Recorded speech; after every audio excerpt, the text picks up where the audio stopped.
Welcome to all of you on my YouTube channel PSIR academy with Pooja ma'am. आज previous year question paper discuss करेंगे उत्तर प्रदेश LT grade परीक्षा 2018 civics यानी कि नागरिक शास्त्र का। ठीक है, और यह एग्जाम कंडक्ट कराया गया था 29 जुलाई 2018 को। और इस क्वेश्चन को हल करते हुए कुछ इंपॉर्टेंट पॉइंट्स को भी हम ध्यान में रखेंगे। साथ ही हैं क्वेश्चन नंबर 1, सूची 1 को सूची 2 से सुमेलित करना है और सूचियों के नीचे दिए गए कूट का प्रिय है थिंकर का नाम। सूची 2 में दिया गया है इनकी बुक का नाम यानी इनकी कृतियां। तो हॉब्स की बुक है लेवियाथन, जैसा कि आप सभी जानते हैं, और इस लेवियाथन को लिखा गया था 1651 में। ठीक, और ऑप्शन बी है लॉक। लॉक की बुक है two treatises on civil government. और ऑप्शन सी है रूसो। रूसो की बुक है the social contract. Two treatises on civil government को लिखा गया था 1690 में। कुछ बुक के जैसे हॉब्स, लॉक, रूसो, इनकी किताबों के डेट्स भी इंपॉर्टेंट होते हैं, खास करके ये तीनों बुक जो हैं, तो ये भी आपको ध्यान में रखना है। 1762 में सोशल कॉन्ट्रैक्ट को लिखा गया था। तो इस तरह से ऑप्शन नंबर सी ए का 2, हॉब्स ए का 2 और बी का 3 यानी लॉक टू ट्रीटिस 3 और सी का यानी रूसो का 1 पे मिलान है। तो इस प्रकार से हम देखते हैं ऑप्शन नंबर सी सही आंसर है। अब हम देखते हैं क्वेश्चन नंबर 2 का। स्वराज हमारा जन्मसिद्ध अधिकार है और हम इसे लेकर रहेंगे, यह नारा किसने दिया था? तो ऑप्शन ए है गांधी, ऑप्शन बी है तिलक, ऑप्शन सी है गोखले, ऑप्शन डी है नेहरू। तो इस क्वेश्चन का सही आंसर आप कमेंट कर सकते हैं तिलक, जिसमें हम देखते हैं इन्होंने स्वराज मेरा जन्मसिद्ध अधिकार है नारा भी दिया था, और साथ ही साथ इन्होंने बताया था कि हमारा देश, हमारे रूल्स, हमारा सिस्टम होना चाहिए। ठीक है, और यह नारा इन्होंने कब दिया था? तो यह नारा इन्होंने दिया था 1916 में। कांग्रेस का लखनऊ अधिवेशन हो रहा था, उस दौरान इन्होंने यह नारा दिया था। ठीक है, तो लखनऊ अधिवेशन में 1916 में इन्होंने यह नारा दिया था। अब देखते हैं क्वेश्चन नंबर 3 को। प्लेटो ने एक आदर्श राज्य की जनसंख्या निश्चित की। कितनी निश्चित की है? 1800 व्यक्ति, 5000, बी ऑप्शन है 5040 व्यक्ति, सी ऑप्शन है 10,000, डी ऑप्शन है 20,000। तो इस क्वेश्चन का सही आंसर है 5040 व्यक्ति। मतलब प्लेटो कहता है कि एक राज्य में 5040 की जनसंख्या होनी चाहिए, और यह इस प्लेटो ने पाइथागोरस परिमेय के आधार पर बताया है। और प्लेटो का मानना था कि 5040 वह संख्या है जिसका गुणनफल एक निश्चित आकार में निर्धारित होता है, और इस जनसंख्या को अलग अलग टुकड़ों में आसानी से विभाजित किया जा सकता है।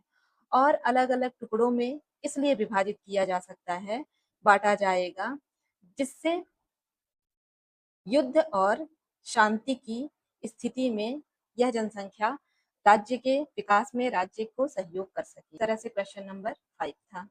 अब हम देखते हैं क्वेश्चन नंबर 4 को।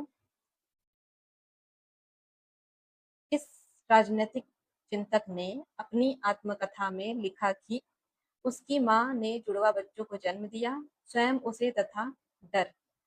तो इसमें ऑप्शन ए है जिक, और ऑप्शन बी है हॉब्स, ऑप्शन सी है जॉन लॉक, ऑप्शन डी है इनमें से कोई नहीं। तो इस क्वेश्चन का सही आंसर है ऑप्शन नंबर बी। जी हाँ, हॉब्स का मानना था कि उसकी मां ने जुड़वा बच्चों को जन्म दिया, एक स्वयं हॉब्स को और दूसरा डर। ऐसा क्यों कहता है हॉब्स? क्योंकि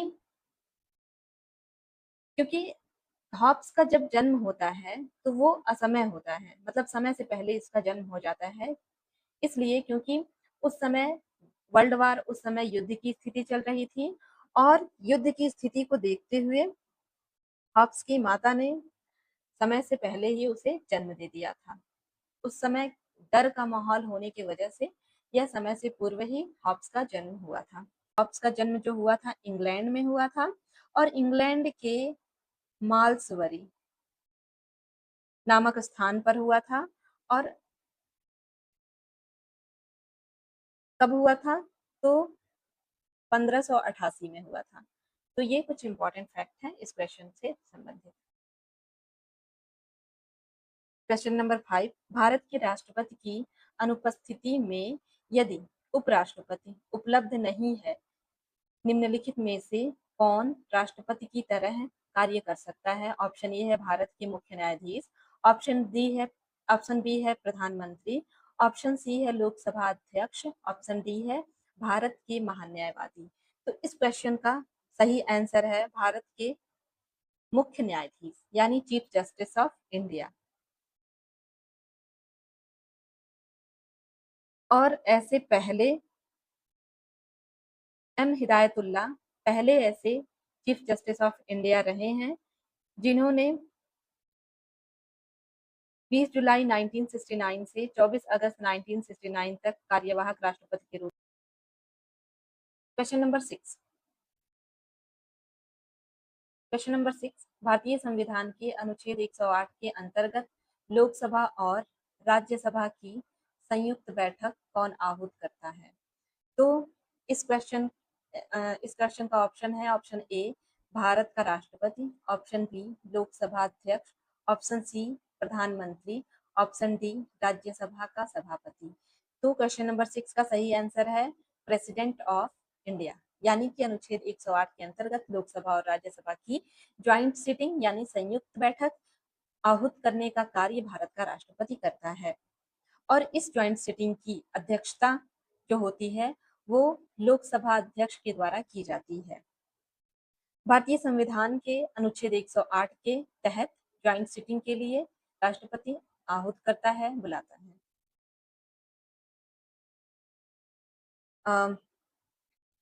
और यह ज्वाइंट सिटिंग केवल और केवल साधारण विधेयक के संबंध में बुलाया जाता है। मीन्स 7, भारतीय संविधान का निम्न में से कौन सा अनुच्छेद भारत के राष्ट्रपति को अध्यादेश जारी करने की शक्ति प्रदान करता है? तो आर्टिकल ऑप्शन नंबर ए है आर्टिकल 74, ऑप्शन बी आर्टिकल 78 और ऑप्शन सी है अनुच्छेद 123 और ऑप्शन डी है अनुच्छेद 124 क्लॉज 2।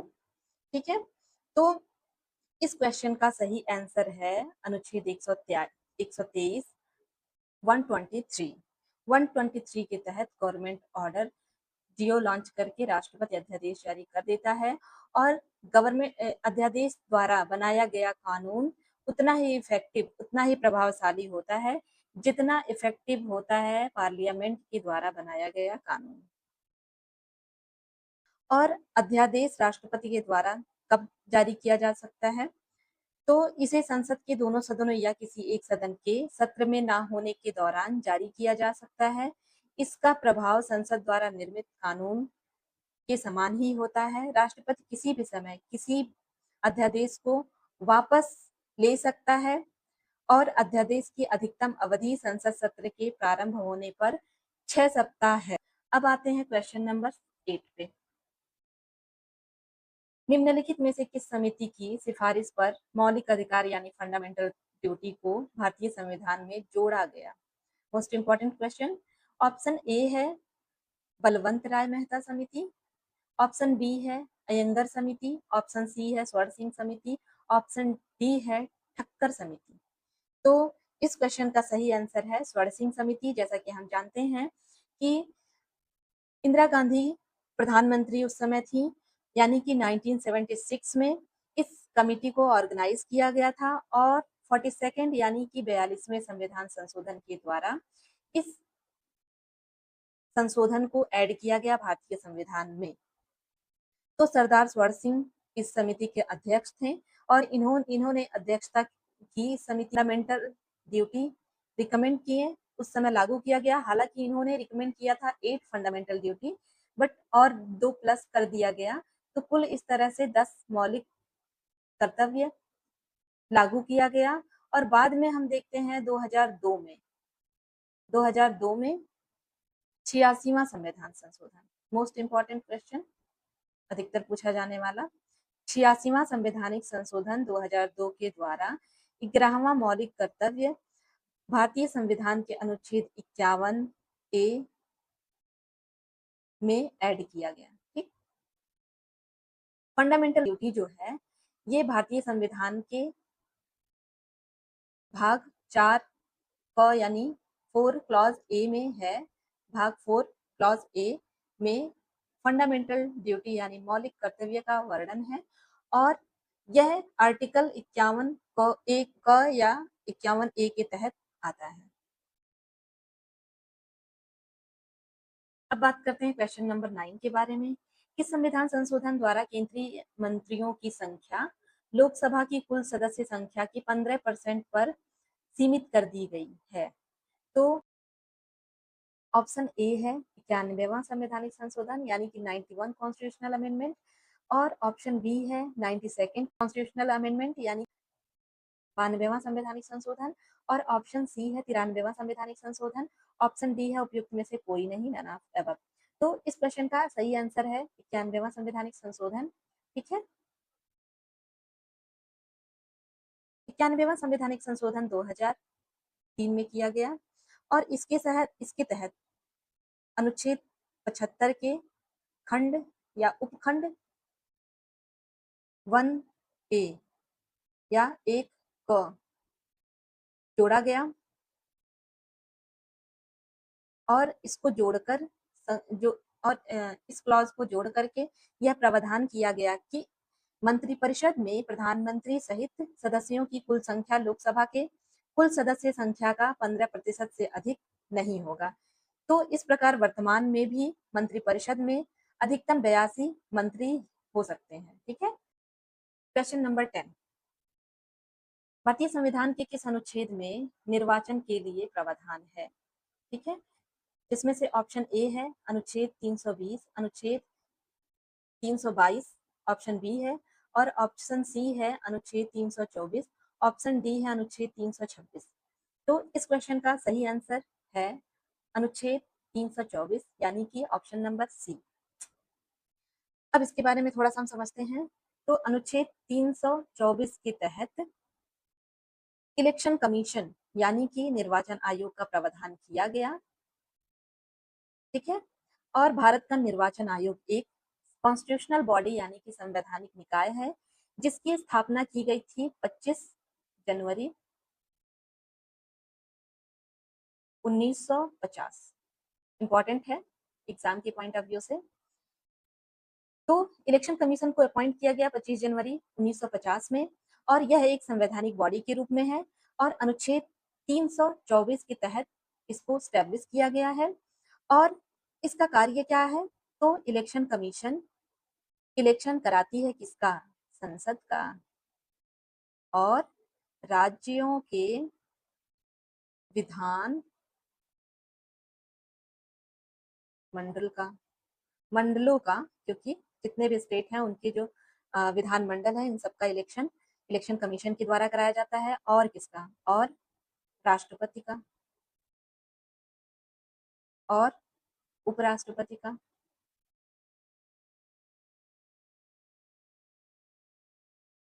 तो ये सभी जो पद हैं, तो इन सभी पदों का इलेक्शन चुनाव जो होता है वो इलेक्शन कमीशन के द्वारा यानी कि चुनाव आयोग के द्वारा कंडक्ट कराया जाता है। अब हम देखते हैं क्वेश्चन नंबर 11 को। क्वेश्चन नंबर 11, दक्षिण अफ्रीका में महात्मा गांधी के आश्रम का नाम है, क्या नाम है? ऑप्शन ए है फिनिक्स, ऑप्शन बी है साबरमती, ऑप्शन सी है सत्याग्रह, ऑप्शन डी है सर्वोदय। तो इस क्वेश्चन का सही आंसर है फिनिक्स। ये मुझे देखते हैं कि 1904 में गांधी जी ने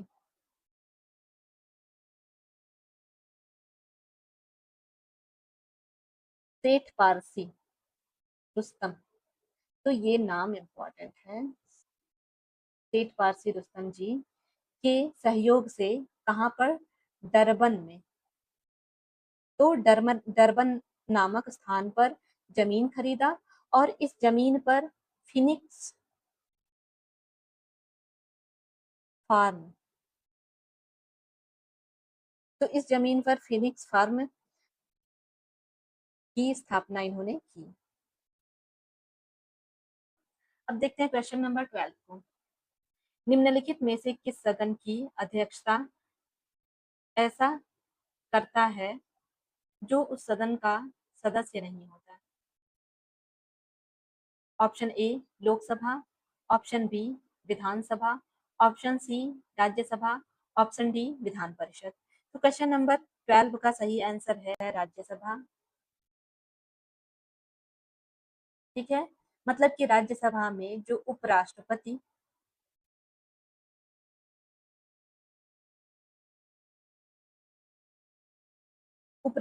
होता है वह राज्यसभा का पदेन सभापति होता है। ठीक है, लेकिन वह राज्यसभा का मेंबर नहीं होता है, सदस्य नहीं होता है। ठीक है, वह राष्ट्रपति जो उपराष्ट्रपति जो होता है वो राज्यसभा के सदस्य बनने की योग्यता धारण करता है, बट वह उसका मेंबर नहीं होता है, उसका सदस्य नहीं होता है। ठीक है, बट उसका जो उसकी राज्यसभा की अध्यक्षता उपराष्ट्रपति के द्वारा किया जाता है, जिसे हम सभापति के रूप में जानते हैं, राज्यसभा के सभापति के रूप में जानते हैं।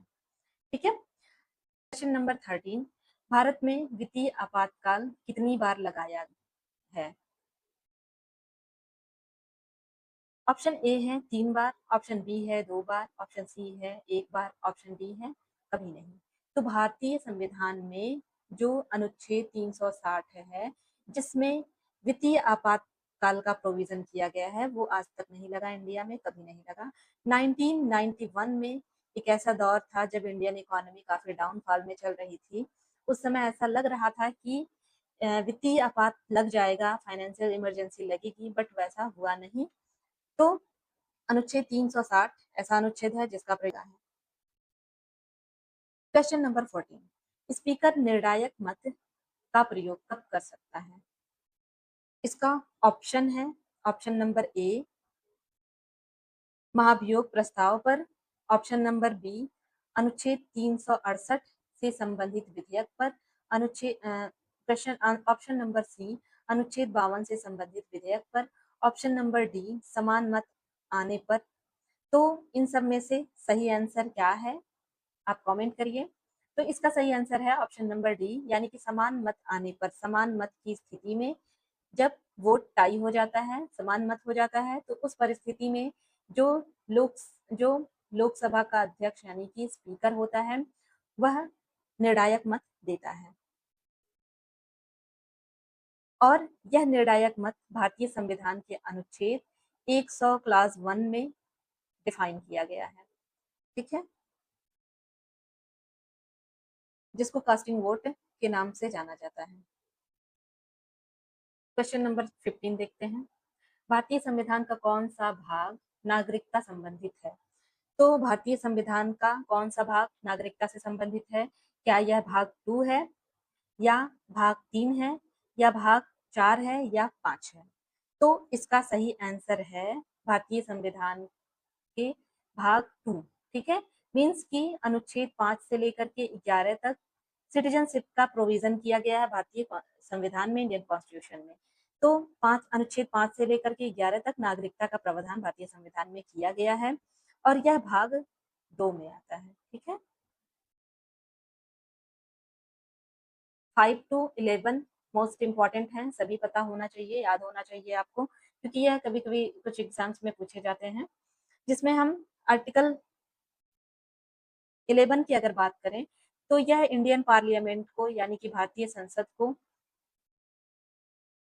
नागरिकता से संबंधित विधि बनाने, कानून बनाने की शक्ति देता है, जिसके तहत संसद द्वारा भारतीय नागरिकता अधिनियम 1955 मोस्ट इंपॉर्टेंट है, पढ़ लीजिएगा, 1955 पारित किया गया। सिटीजनशिप में अगर क्वेश्चन बनता है तो वो नागरिकता के आर्टिकल से बनता है, अदरवाइज 1955 के इस अधिनियम से बनता है। बात करते हैं क्वेश्चन नंबर 16 का, भारत का संविधान भारत को निम्नलिखित में से क्या घोषित करता है? ऑप्शन नंबर 1 एक स्वैच्छिक संघ, ऑप्शन बी एक परिसंघ, ऑप्शन सी राज्यों का एक यूनियन यानी समूह, ऑप्शन डी एक संघ। तो इसका आंसर है भारत राज्यों का यूनियन है, यानी कि India the union of state, Bharat राज्यों का एक यूनियन है। ठीक है, जो प्रभावित है कनाडा के संविधान से, ठीक है, छेद 1 में इसको डिफाइन किया गया है। भारत अर्थात इंडिया, जो कि राज्यों का एक यूनियन होगा। भारत क्वेश्चन नंबर 17, भारतीय संविधान निम्नलिखित में से किसको अवशिष्ट शक्तियां देता है? ऑप्शन ए है राज्यों को, ऑप्शन बी है केंद्र को, ऑप्शन सी है केंद्र तथा राज्य दोनों को, ऑप्शन डी है उपयुक्त में से कोई नहीं। तो इस क्वेश्चन का सही आंसर है ऑप्शन बी, यानी केंद्र को। हमारे संविधान में अवशिष्ट शक्ति जो है, जिसे रेसिडुअरी पावर के रूप में जाना जाता है, यह दिया गया है सेंटर को, यानी कि केंद्र को। ठीक है, और भारतीय संविधान के अनुच्छेद 248 248 के अंतर्गत अवशिष्ट शक्तियां केंद्र सरकार को प्रदान की गई हैं, जिसका उल्लेख संघ सूची में है। संसद को किसी ऐसे विषय के संबंध में जो समवर्ती सूची या राज्य सूची में प्रगत, मतलब कि जो विषय समवर्ती सूची या राज्य सूची में नहीं है, ठीक है, उसको रेसिडुअरी पावर या कह सकते हैं कि अवशिष्ट शक्ति के रूप में रखा गया है, और उस पर लॉ मेकिंग करने का अधिकार केंद्र को है।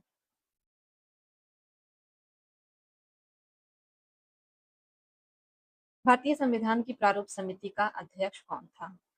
Option A N G. Ayyangar, option B K M. Munshi, option C D P. Khaitan, option D doctor Ambedkar.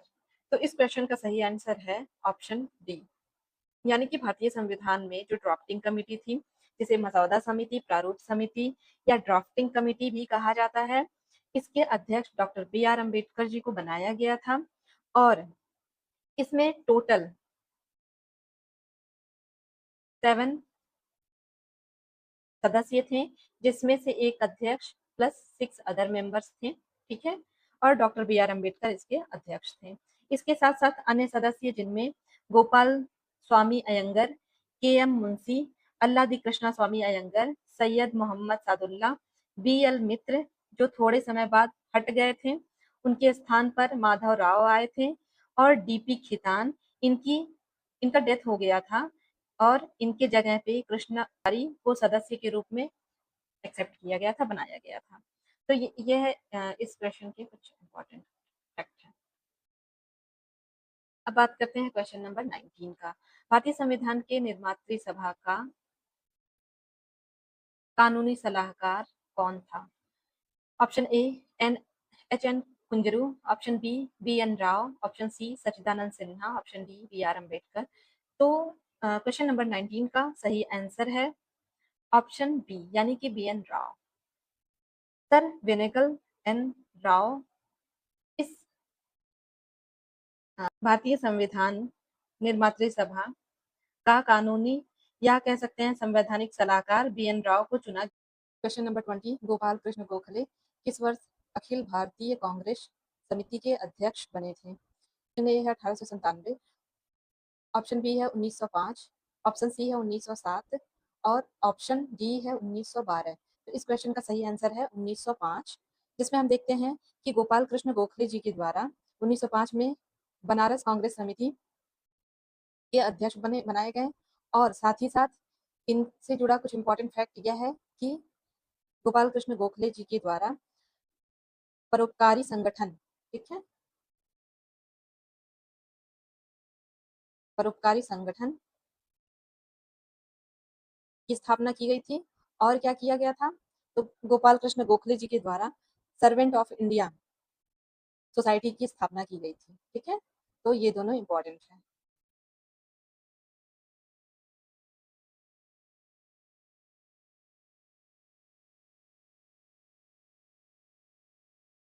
Servant of India society की स्थापना की गई थी।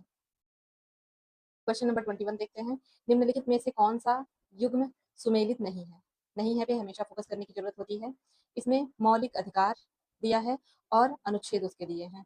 ऑप्शन ए है समानता का अधिकार, ऑप्शन बी है धार्मिक स्वतंत्रता का अधिकार, ऑप्शन सी है संस्कृति और शिक्षा संबंधी अधिकार, ऑप्शन डी है स्वतंत्रता का अधिकार। क्वेश्चन का सही आंसर है ऑप्शन बी, सुमेलित नहीं है पूछा है, तो अनुच्छेद 23-24 सुमेलित नहीं है।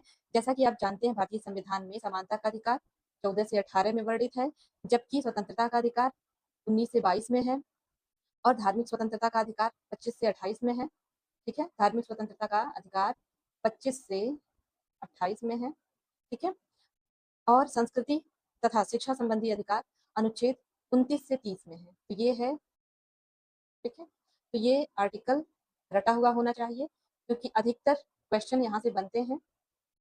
अब आते हैं क्वेश्चन नंबर 22 पे। एक अंतर्राज्यीय परिषद की स्थापना की जा सकती है। ऑप्शन ए है राष्ट्रपति के द्वारा, ऑप्शन बी है संसद यानी पार्लियामेंट के द्वारा, ऑप्शन सी है राष्ट्रीय विकास परिषद के द्वारा, ऑप्शन डी है क्षेत्रीय परिषद द्वारा। तो ऑप्शन नंबर 22, क्वेश्चन नंबर 22 का सही आंसर है प्रेसिडेंट के द्वारा। ठीक है, जैसा कि हम जानते हैं भारत में अंतर्राज्यीय परिषद यानी कि इंटरस्टेट काउंसिल की जो स्थापना होती है वो भारत के राष्ट्रपति के द्वारा की जाती है और भारतीय संविधान के अनुच्छेद 263 में इसका वर्णन है या प्रावधान।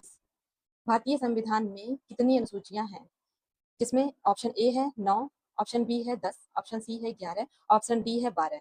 तो भारतीय संविधान में कुल अनुसूचियां हैं 12, जिसमें हम देखते हैं मूल संविधान जो था, मूलतः संविधान में केवल 8 अनुसूचियां थी। ठीक है, जबकि वर्तमान में संविधान द्वारा 9वीं जो अनुसूची है इसको 1951 में फर्स्ट कॉन्स्टिट्यूशनल अमेंडमेंट यानी प्रथम संवैधानिक संशोधन के द्वारा जोड़ा गया था। ठीक है, तो यहाँ से फैक्ट 1 तैयार हो गया, आपका फैक्ट 2 तैयार हो गया। दूसरा फैक्ट नंबर 3 यानी कि 10वीं अनुसूची जिसमें दल बदल से संबंधित कानून है, इसको 52वें संविधान संशोधन 1985 में ऐड किया गया था। ठीक है, तो और उसके बाद फिर हम देखते हैं ये कौन सा अनुसूची है, तो ये 10वां अनुसूची है। जबकि हम देखते हैं भारतीय संविधान के 11वें अनुसूची को कब जोड़ा गया, संवैधानिक संशोधन 1992 द्वारा संविधान में जोड़ा गया। ठीक है, 11वां। और जबकि हम 12वां की बात करते हैं तो यह भी इसी के जस्ट बाद 74वां संवैधानिक संशोधन 74th कॉन्स्टिट्यूशनल अमेंडमेंट 1992 में ही भारतीय संविधान में जोड़ा गया, जिसमें हम देखते हैं 11वां संविधान के द्वारा भारतीय संविधान में पंचायती राज सिस्टम को ऐड किया जाता है, जबकि 12वीं अनुसूची को 74वें संविधान संशोधन अधिनियम 1992 के द्वारा भारतीय संविधान में म्युनिसिपल कॉर्पोरेशन या कह सकते हैं नगर निकाय को जोड़ा जाता है।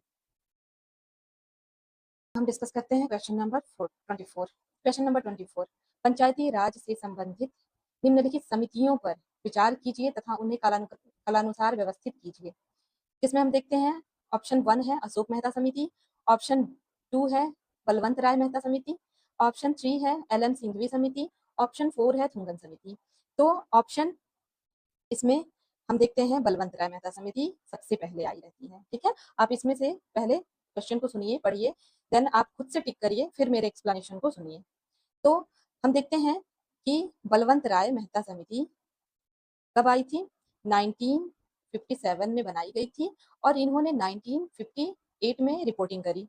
ठीक है, जबकि हम देखते हैं अशोक मेहता समिति 1977 में बनाई गई। ठीक, और डॉक्टर LM सिंघवी समिति 1986 में बनाई गई, जबकि थुंगन समिति 1988 में बनाई गई। थुंगन नाम से ही आपको जैसे ये था बना है इस तरह, उसी तरह 88 रहेगा, तो ये इजी है याद करने के लिए।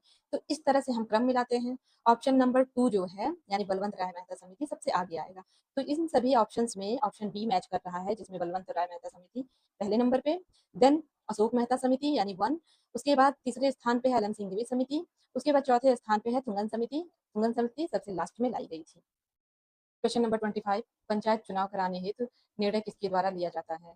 तो ऑप्शन ए है केंद्र सरकार के द्वारा, ऑप्शन बी है राज्य सरकार के द्वारा, ऑप्शन सी है चुनाव आयोग के द्वारा, ऑप्शन डी है जिला न्यायाधीश के द्वारा। तो इस क्वेश्चन का सही आंसर है ऑप्शन बी, जिसमें हम देखते हैं कि पंचायत लेवल पे इलेक्शन का जो भी जिम्मेदारी होती है वो स्टेट गवर्नमेंट के पास होती है। ठीक, स्टेट गवर्नमेंट के पास होती है, और इलेक्शन से रिगार्डिंग जो भी लॉ मेकिंग होता है वो भी स्टेट गवर्नमेंट कर सकती है। दूसरा इसमें इंपॉर्टेंट पॉइंट है, भारत निर्वाचन आयोग यानी कि इंडियन इलेक्शन कमीशन, ठीक है, इंडियन इलेक्शन कमीशन की भांति ही राज्य निर्वाचन आयोग स्टेट इलेक्शन कमीशन भी एक स्वतंत्र, मोस्ट इंपॉर्टेंट पॉइंट, स्वतंत्र संवैधानिक निकाय। क्वेश्चन नंबर 26 को देखते हैं, लूट पद्धति, मोस्ट इंपॉर्टेंट क्वेश्चन, जो भी यूपी के जो भी टीचिंग एग्जाम्स हैं उन सभी का फेवरेट क्वेश्चन। लूट पद्धति, सॉइल सिस्टम जिसे कहते हैं, निम्नलिखित में से किसका दूसरा नाम है? ऑप्शन ए है अभिभावक नौकरशाही, ऑप्शन बी है जातीय नौकरशाही, ऑप्शन सी है संरक्षक नौकरशाही, ऑप्शन डी है योग्यता आधारित नौकरशाही। तो क्वेश्चन नंबर 26 का सही आंसर है सी, संरक्षक नौकरशाही। ठीक है, संरक्षक नौकरशाही जो होती है उसके उसको लूट पद्धति की नौकरशाही कहते हैं। ठीक है, इसका प्रचलन सबसे ज्यादा यूएसए में रहा है। शुरुआत ही इसका यूएसए में, अमेरिका में हुआ है। ठीक है, यूएसए में जो नौकरशाही का पद होता था वह एक पुरस्कार स्वरूप दिया जाता था। ठीक है, तो ये दूसरा, लूट पद्धति में जो ब्यूरोक्रेट्स होते थे उनका रिक्रूटमेंट उनकी योग्यता के आधार पे या फिर उनकी प्रतियोगिता के आधार पर नहीं होता था, बल्कि उनका जो अपॉइंटमेंट होता था वो राजनीतिक संबंधों के आधार पर होता था। ठीक है, मतलब कौन सा व्यक्ति किसी जो प्रेसिडेंट है या जो पॉलिटिशियन है पर्टिकुलर, उसके कितना करीबी है, ठीक है, उसका कितना विश्वसनीय है, इस आधार पर उसे ब्यूरोक्रेसी का पद दिया जाता था। और इसका टाइम पीरियड बेसिकली था 1829 से 1883 के बीच में। इस तरह की नौकरशाही सबसे ज्यादा प्रभावी थी, सबसे ज्यादा प्रचलित थी यूएसए में। ठीक है, 7 को 1985 में भारतीय प्रधानमंत्री ने एशिया में क्षेत्रीय सहयोग के लिए किस संगठन की स्थापना में महत्वपूर्ण भूमिका का निर्वहन किया? ऑप्शन ए है दक्षिण एशियाई क्षेत्रीय सहयोग संगठन, ऑप्शन बी है दक्षिण पूर्व एशियाई राष्ट्रों का संगठन, ऑप्शन सी है बंगाल की खाड़ी का आर्थिक सहयोग संघ, ऑप्शन डी है उपयुक्त सभी। ठीक है, इस क्वेश्चन का सही आंसर है ऑप्शन ए। जी हाँ, दक्षिण एशियाई क्षेत्रीय सहयोग संगठन का सही आंसर है। तो हम देखते हैं 1985 में भारतीय प्रधानमंत्री ने एशिया में क्षेत्रीय सहयोग के लिए दक्षिण एशियाई क्षेत्रीय सहयोग संगठन यानी कि SSARC सार्क, जिसे south Asian association for regional cooperation कहा जाता है, की स्थापना में महत्वपूर्ण भूमिका निभाई थी। और दक्षिण एशियाई क्षेत्रीय सहयोग संगठन यानी कि दक्षेस या सार्क के कुल 8 देशों का समूह है, एक ऑर्गेनाइजेशन है। ठीक है, 8 देशों के समूह का। ठीक है, जिसकी स्थापना कब हुई थी, बड़ा मायने रखता है 8 इसमें। ठीक है, मतलब कि इस तरह से आपको रिलेट कर सकते हो, इसके टोटल मेंबर कितने हैं 8, और इसकी स्थापना कब हुई थी 8 दिसंबर तब 1985। ठीक, तो ये इसके कुछ इंपॉर्टेंट फैक्ट हैं। और दूसरा इंपॉर्टेंट फैक्ट यह है कि इसके कुल कितने मेंबर हैं, जिसमें हम देखना, पहला भारत, दूसरा पाकिस्तान, ठीक, तीसरा बांग्लादेश,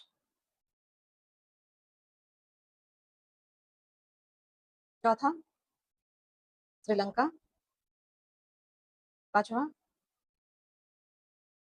नेपाल, सिक्स्थ मालदीव, सेवेंथ भूटान,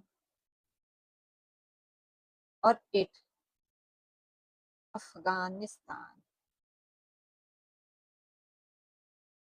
तो ये टोटल 8 कंट्रीज हैं साथ के। इसमें इंपॉर्टेंट ये है कि हम देखते हैं अप्रैल अप्रैल 2007 में और 14वें शिखर सम्मेलन में अफगानिस्तान को सार्क में 8वें सदस्य के रूप में ऐड किया गया था और यह सम्मेलन ऑर्गेनाइज किया गया था नेपाल के काठमांडू नामक स्थान पे। आपको कमेंट में बताना है कि सार्क का हेडक्वार्टर क्या है। अब हम डिस्कस करते हैं क्वेश्चन नंबर 28। इनमें से कौन सा निर्गुट आंदोलन का संस्थापक नेता नहीं है? इन एग्जाम में हमेशा आपको ध्यान रखना है कि नहीं है पर हमेशा गोला कर देना है, हाईलाइट कर देना है। इवन एग्जाम सेंटर में भी जिस क्वेश्चन में नहीं हो पहले उसको गोला करके हाईलाइट कर दीजिए। तो ऑप्शन ए है पंडित जवाहरलाल नेहरू, ऑप्शन बी है कर्नल नासिर, ऑप्शन सी है मार्शल टीटो, ऑप्शन डी है कर्नल गद्दाफी। इस क्वेश्चन का सही आंसर है कर्नल गद्दाफी। तो हम देखते हैं लीबिया के शासक कर्नल गद्दाफी निर्गुट आंदोलन यानी नैम यानी कि नॉन अलायंस मूवमेंट के संस्थापक सदस्य में से नहीं थे, ठीक है। जबकि पंडित जवाहरलाल नेहरू और मार्शल टीटो और नासिर इन तीनों का मोस्ट इम्पॉर्टेंट योगदान था।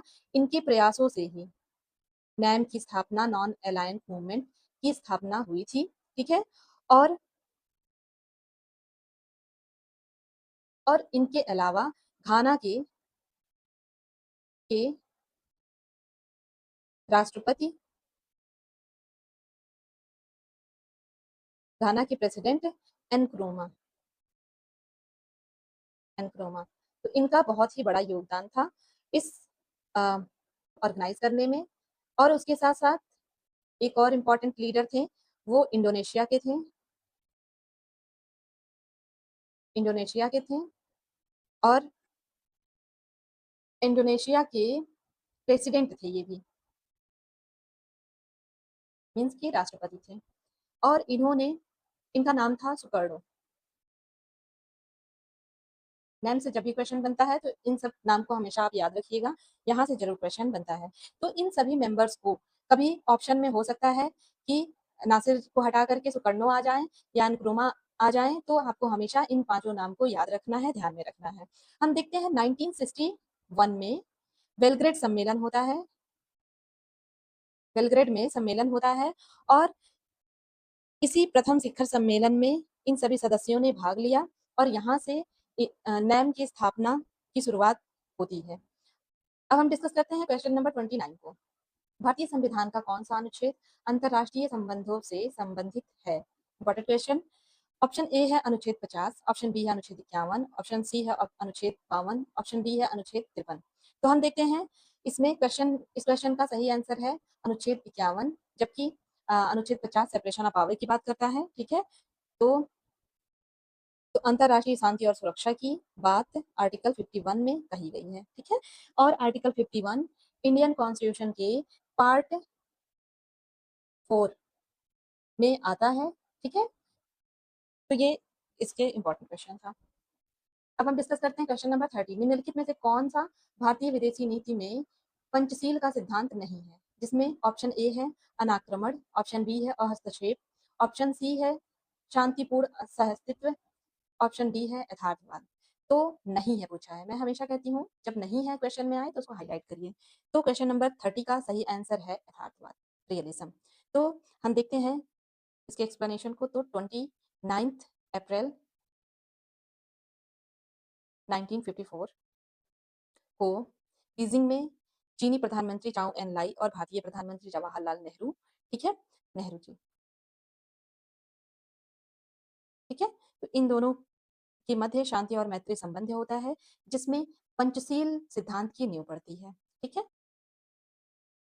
पंचशील समझौता होता है, इस पे हस्ताक्षर किया जाता है दोनों देशों के नेताओं के द्वारा और इसके तहत 5 सिद्धांत को लागू किया जाता है, जिसमें सिद्धांत नंबर 1 है कि एक दूसरे की अखंडता और संप्रभुता का सम्मान करना, जबकि ऑप्शन दूसरा है परस्पर अनाक्रमण, ठीक है।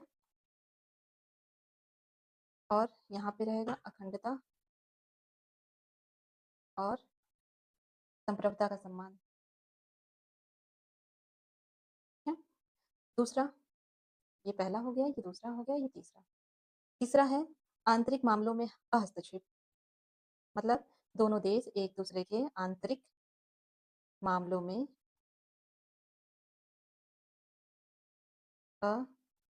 हस्तक्षेप करेंगे।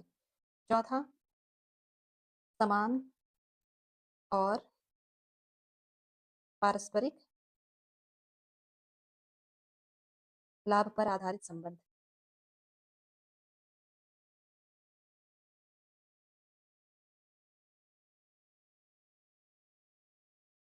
और लास्ट यानी फिफ्थ है शांति पूर्ण अस्तित्व।